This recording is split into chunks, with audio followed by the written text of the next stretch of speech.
नमस्कार. शब्दातील मी या माझ्या यूट्यूब चॅनलमध्ये आणि मनेश्वराच्या या माझ्या कविता संग्रहामध्ये मी डॉक्टर अर्चना आपलं स्वागत करते. या चॅनलवरती आजपर्यंत आपण खूप साऱ्या कविता पाहिल्या आहेत. त्यापैकी काही कविता या प्रेमाविषयी बोलणाऱ्या आहेत. अर्थात प्रेम म्हणजे तरी काय? प्रेमाविषयीची माझी जी संकल्पना आहे ती मी आज या लेखातून मांडण्याचा प्रयत्न केला आहे. कदाचित आपल्या संकल्पना काही वेगळ्याही असू शकतात. चला तर पाहूया, प्रेम म्हणजे काय. प्रेम ही केवळ दोन व्यक्तींमधील भावना नाही, तर ती एक अशी ऊर्जा आहे की जी सजीव आणि निर्जीव गोष्टीवर जिवंतपणा आणते. प्रेम म्हणजे जीवन, प्रेम म्हणजे माया, प्रेम म्हणजे भाव आणि प्रेम म्हणजे भक्ती.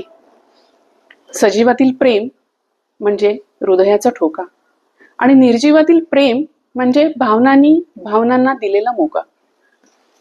सजीवाचे प्रेम हे दोन नात्यांमधील, तर निर्जीवाचं प्रेम हे दोन भावनांमधील प्रेम आहे.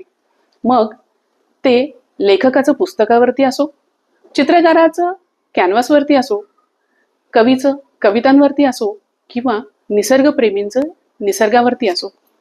थोडक्यात काय तर प्रेम म्हणजे जीवनात प्रत्येक गोष्टीकडे जिव्हाळ्याने पाहण्याची गरज म्हणजेच प्रेम.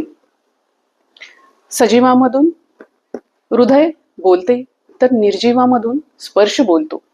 सजीवाचं प्रेम हृदयाला आनंद देतं, तर निर्जीवाचं प्रेम हे आत्म्याला सुख देतं.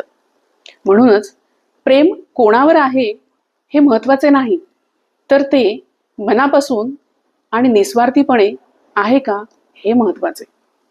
अर्थात ही माझी संकल्पना आहे, आपली कदाचित वेगळी असू शकते.